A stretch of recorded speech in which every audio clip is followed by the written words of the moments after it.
I want Right. to hit the pause button, bring the temperature down a little bit.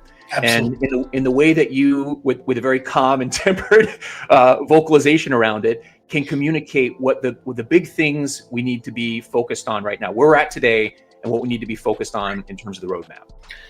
So I'm going to talk about two different challenges. The challenge from the customer point of view and the challenge from the project point of view. And then how can we solve them? But let's be clear about those challenges.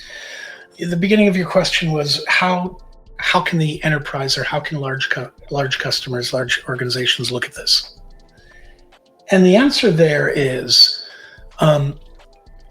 over the evolution of adoption of open source in the enterprise, people used to worry about security. We've solved that. Managed WordPress handled correctly within those organizations that still have their own NOCs. They handle security correctly. There's security companies out there like PatchStack that do incredible jobs of partnering with hosts and with large organizations to secure that. We've solved that.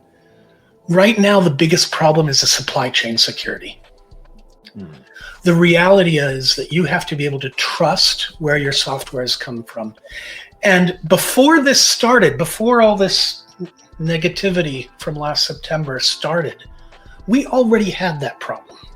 We had that problem because the ecosystem is dependent on an entire community of plugins that it's not clear where the plugins come from, how those plugins get updated, where you're getting those updates. That's always actually already been a problem. There just wasn't a light shining on it. Right.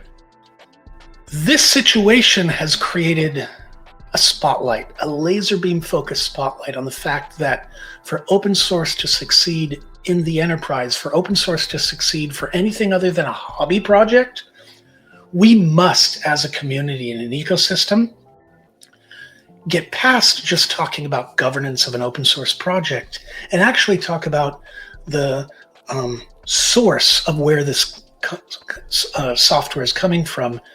Not from a security perspective just of the lines of code, but also, is it a trusted source? That supply chain ecosystem is absolutely mandatory. And the idea that one entity can just decide to flip a switch and the code changes is no longer acceptable.